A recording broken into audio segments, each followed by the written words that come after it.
Talk about your role in the administration of PBS. How and when did you get involved? Who did you work with? What was your position on the board? During the 70s, public broadcasting got in a great row with the Nixon administration.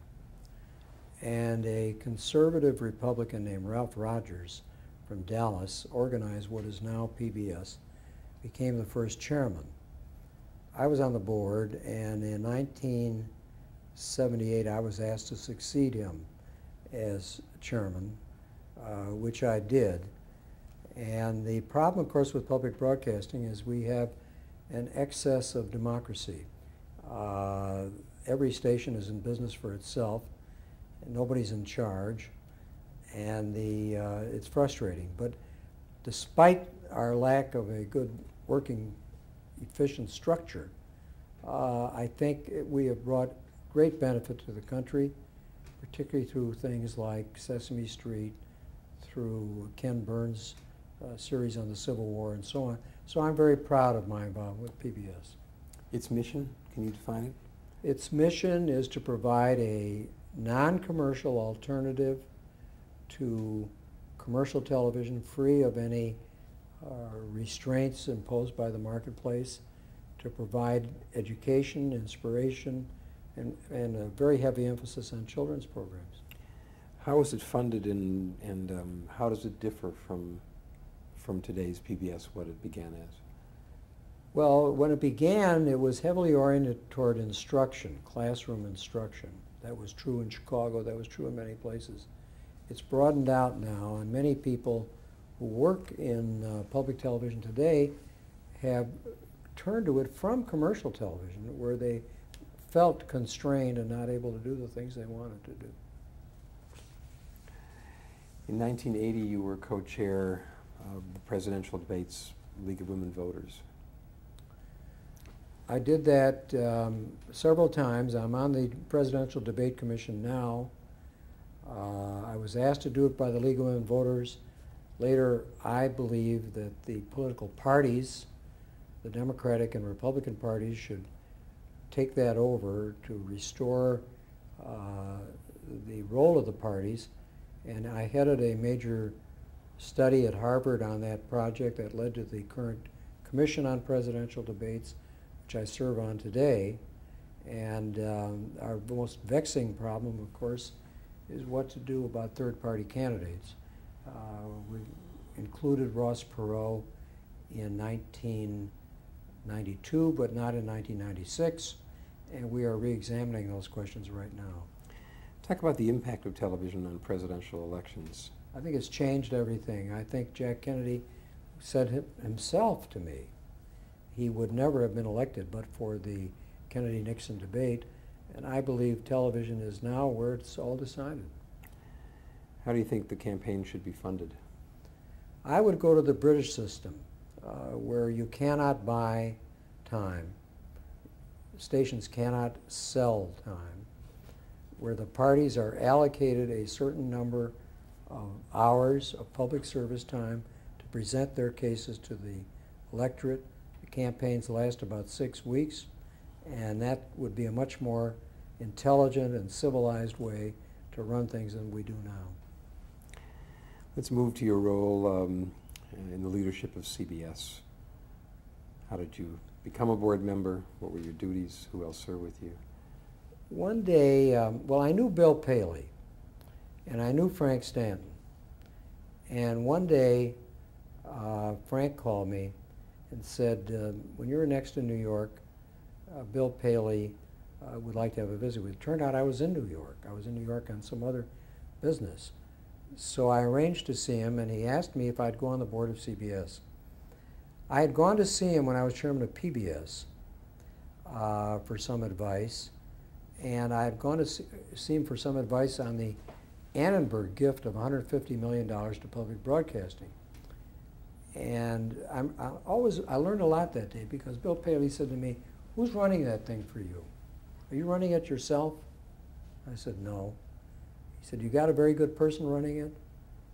He said, "Don't waste my time." He said, "I've been in business 60 years. I only learned one thing in 60 years. get the best possible person to run it. Spend all your time searching for that person and then help that person. He said that, and if you don't feel you've got the right person, that's it. Well, he was right. He is right. He controlled the network, yes, Paley? He controlled the network, but at that time, Bill was already reaching an age where Frank had left. Bill made a terrible mistake by allowing him to leave at age 65 and not making him the boss. Then he went through a bunch of presidents, none of them worked out. I went on the board, and I think Bill wanted someone to help him. Then one day, one of my wife's uncles died. He was a journalist. He never threw anything out, and there were a bunch of family pictures. Joe was going through with an aunt, and he said, "Who are these people?" This was Marshfield Avenue, Chicago, 1910. It said, "That's your Uncle Harry, that's your dad, that's Uncle Neil, that's Blanche Paley, and that's Willie Paley." I said, "What?" They said, "Bill Paley lived next door to us." I said, "You mean the Bill Paley from CBS?" They said, "Yes." She said, "I can still smell the tobacco from the tobacco business they had in the backyard." So I had a copy of the picture made. I sent it to Bill Paley. And I said, "My wife's family is notoriously unreliable. They say this little boy on the end is you, and next to you is your sister." He called me up. This was before I was on the board of CBS. He called me up. He said, "I cannot tell you what a joy it is for me to have this. I have nothing like this from that time of my life." One day after a CBS board meeting, now this is now years later, he said to me, "Do you remember that picture you sent me from your wife's family?" I said, "Yeah." He said, "Why don't you come over to the apartment? If your wife's in town, bring her. I'd like to talk to you." We went over to the apartment. We had tea. And he said, "You know," he said, "when I got that picture, I decided I'd go back to Chicago and go back to that house. And it was nostalgia. I wanted to see it. So I knocked on the door. It was a Puerto Rican woman living there. I explained who I was, that I'd lived there when I was a child. She said, 'Come in.' And until then, I didn't remember anything. But the minute I walked in the door, everything came back to me. And I remembered my mother and my father were arguing, screaming at each other every night about whether to buy the empty lot next door. My mother wanted to buy it. She was afraid somebody would buy it and the light would be gone. My father said, "No, we need the money for the business." So the first thing I did was go to the dining room to pull apart the curtains to see what was next door. He said, "You know what was there?" I said, "What?" He said, "An empty lot." This was 65 years later, an empty lot. So he loved that. I enjoyed the CBS, except I went through it with the change of leadership with Larry Tisch. I felt that we were making a mistake by not investing in cable, in not diversifying the company, and finally Walter Cronkite and I decided to leave the board. Talk about your work as director of the Annenberg Washington Program and the Annenberg Professor of Communications, Law, and Policy at Northwestern. Well, I was lucky. Walter Annenberg came after me, not me after him, to say that he had an idea. It's a long story. I won't tell all of it now, but he wanted to make it possible for people to see paintings in Vienna. And I said, the way to do that is through television, Pastor Annenberg. And that led, with originally a $5 million idea, to a $150 million idea, where we created a full college curriculum. And hundreds of thousands of Americans have gone to college through the Annenberg courses. I'm very proud of that. What do you think is the most important thing for communications students to know? We live in a country where our first value is embodied in the First Amendment, where we want a free press, but we also want to be fair. And how you balance those two things. And in fact, I teach a course at Northwestern now to law students and journalism students. We deal with that. And that's how to balance freedom and fairness is really the thing. Before we go to summing up, would you give just a short list of your other corporate or communications affiliations that you think have mattered? Well, I think the unique privilege I've had is to see every conceivable side of this business. I've seen it from every angle, from every perspective. It's like I've seen the whole elephant. Been involved in the government. I've been involved in public broadcasting. I've been on the board of a major network, CBS. I was on the board of the Tribune Company, which is a major broadcaster, of the Field Enterprise, a major UHF broadcaster. I've been on the board of a major advertising agency, the Foot Cone and Belting Agency, now part of True North. I've been involved with the presidential debates, with the application of television to our electoral process. I've been in the classroom teaching students at Medill and at Northwestern. So I've been privileged to see this enterprise in a unique, broad way. And that's a very lucky way to have spend a lifetime. And you've certainly seen it across a landscape that goes from the infancy of television to all the things that are now happening. I have, and when people ask me, the most common question I'm asked when I'm interviewed is always the same question. Do you still think television is a vast wasteland? One time I was on NBC, Jane Pauley asked me that question. And my answer then was, no, it's half vast. And I say that in a kidding way. But the fact of the matter is it's a totally different medium today. With the advent of cable, direct broadcast satellite, UHF television, you have such a wide range of choice today. It's a completely different thing. That's good and that's bad. We believe in choice. We've lost, in many ways, the common shared experience that we all used to have when there were fewer channels. How would you characterize the highlight of your career? Is that definable? Well, I hope it hasn't happened yet, but I'm very optimistic. I love the communications business. I've been, as I said, privileged to be part of it in many ways. I love the freedom that, as I said to President Kennedy when he asked me what I thought he should say to the broadcasters in 1961, we have done a very unique thing in this country, a very unique thing. We have said that the government should not run broadcasting, which is true in many other systems.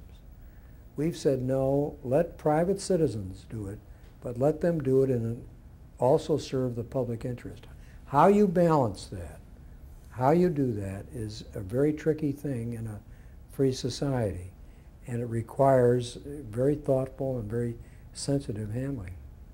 Well, because the broadcast industry is a very powerful engine with a bottom line that defines a lot that might be considered as going against the public interest. The Sarnoffs, the Paleys, the Goldensons, the Frank Stantons understood this.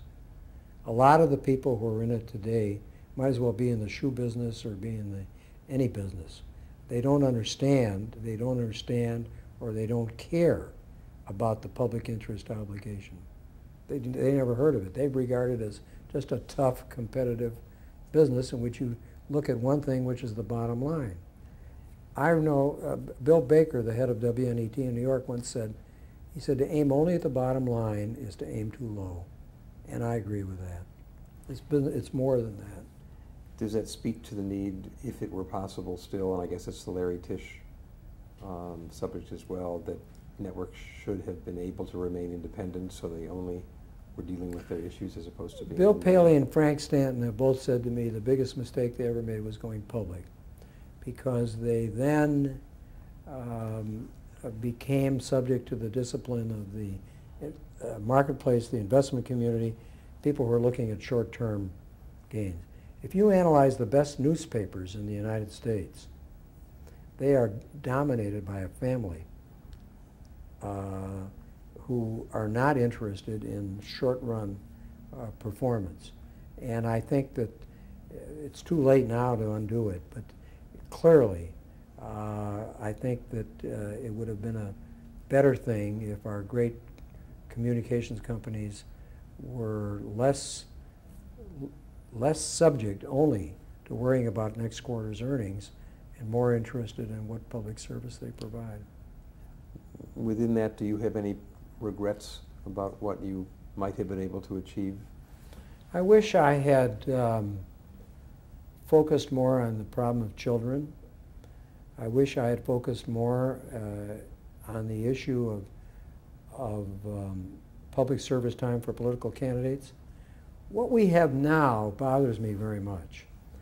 What we have now is a system where our politicians sell access to something all of us own, namely our government, so they can buy access to something else all of us own, namely our airwaves. This is a very bad system. And the amount of money that is going into politics today to buy television time, I think endangers the whole democratic process. So what, in your opinion, should be television's mission within that? I mean, there seems to be there are two questions. One is television's mission within the political framework, and one is simply within the framework of communications. Well, I think given the point in history that we're at, I think maybe the best thing we can do is build up the alternative system into a really first-rate system. Make the non-commercial system, the public broadcasting system, a true alternative. That's true in Japan, that's true in England, that's true in other countries.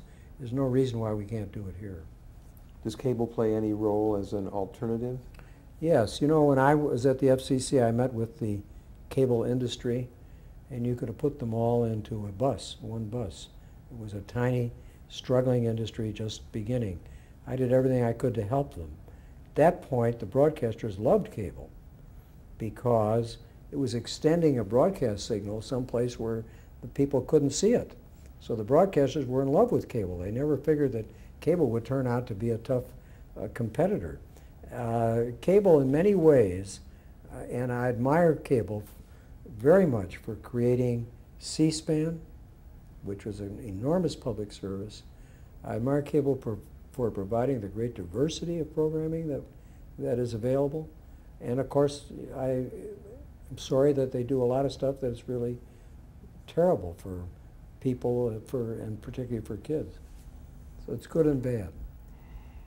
Do you think, or do you ever fear that public television, for funding purposes or other reasons, would cease to exist?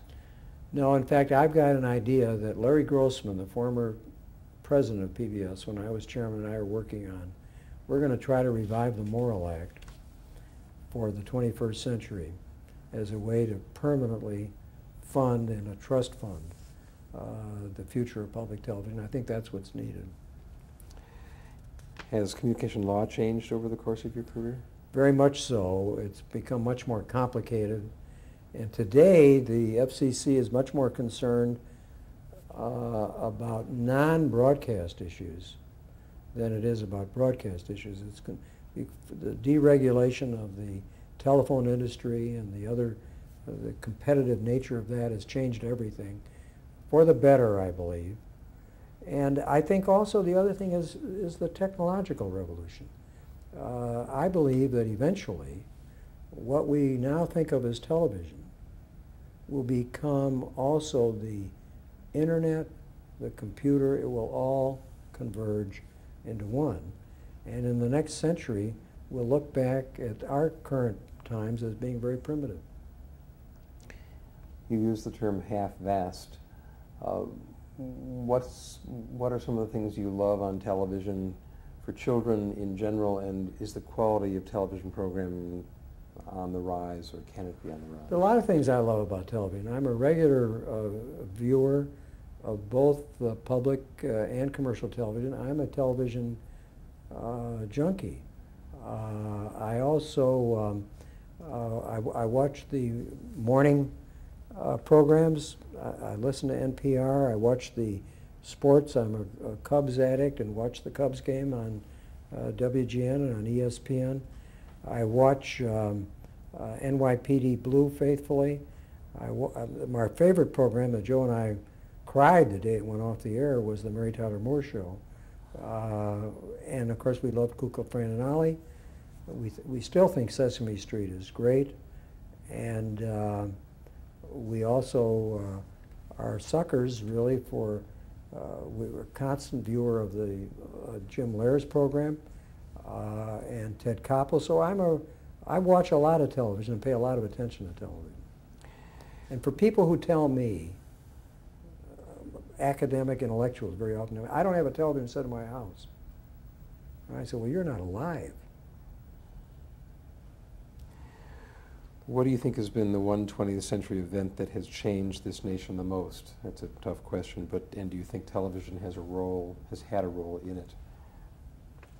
Well, I think the one that changed the world the most really was before television. That was World War II and the defeat of fascism, the defeat of Nazism. I think television had a great deal to do 40 years later with the collapse of communism. I think television had an enormous impact.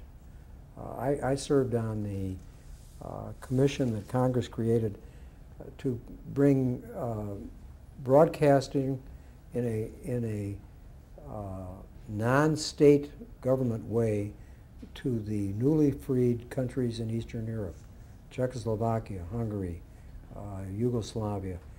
I think broadcasting can be and should be the most important part of a free society. I really believe that.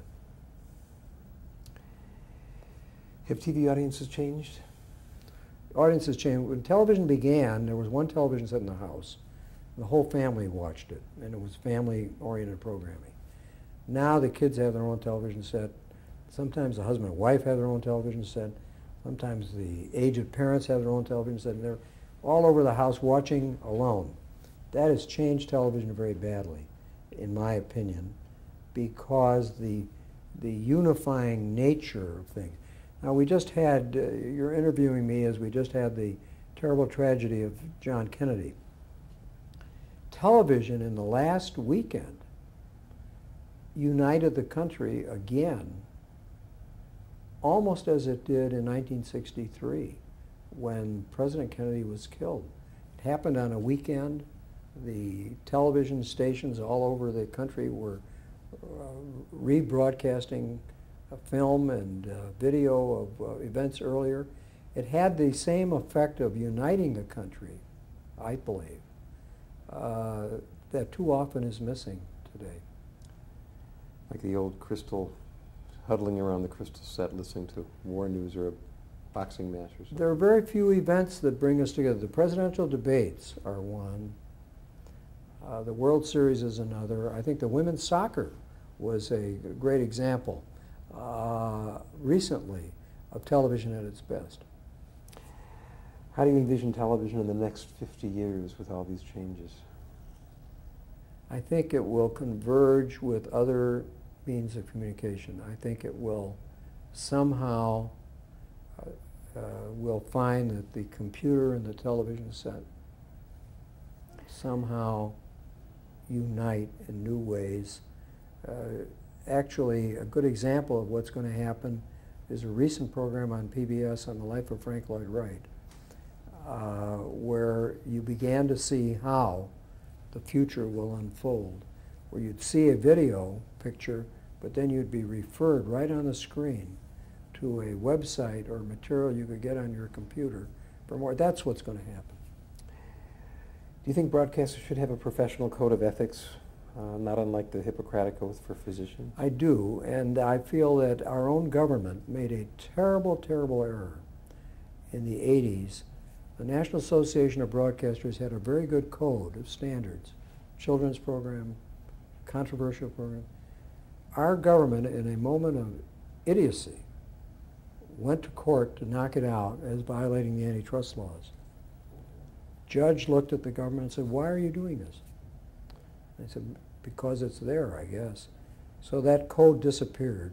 In fact, I wrote a piece just recently for the Washington Post urging a restoration of that code. And what would be some of the tenets of an oath on a kind of personal level for broadcasters? I think the best thing we could do would be to have a system where I'd give you the analogy to the National Association of Securities Dealers.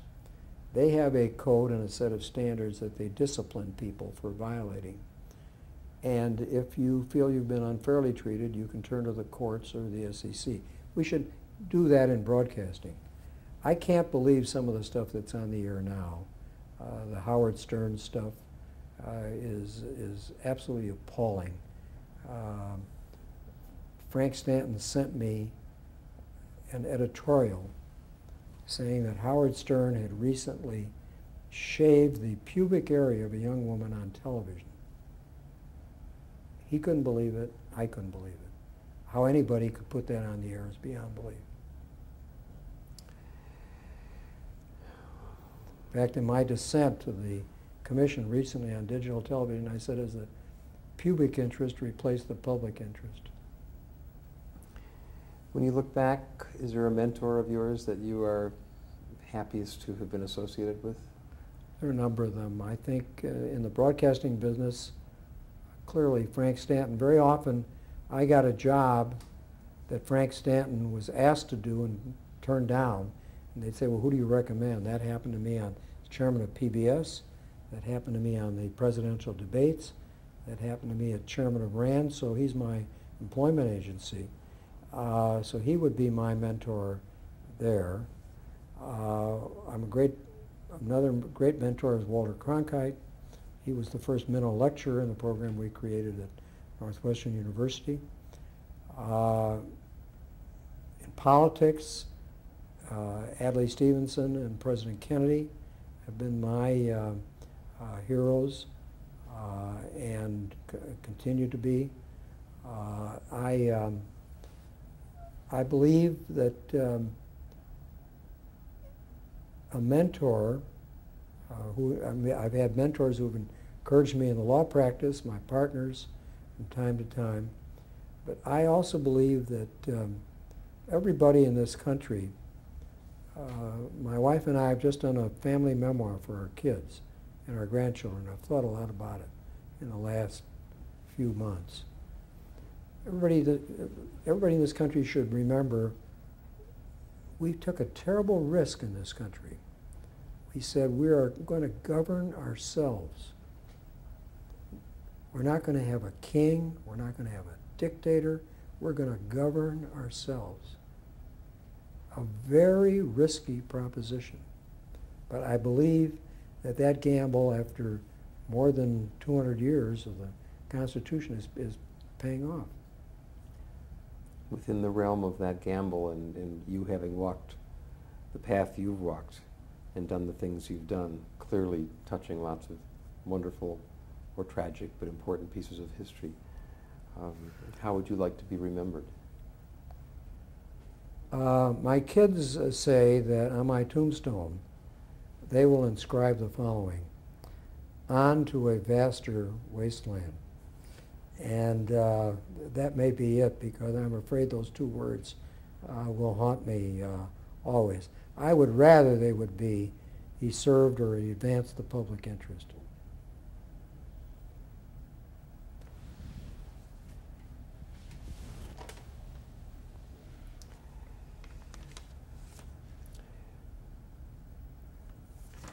There are some names, final thoughts in the few minutes we have left.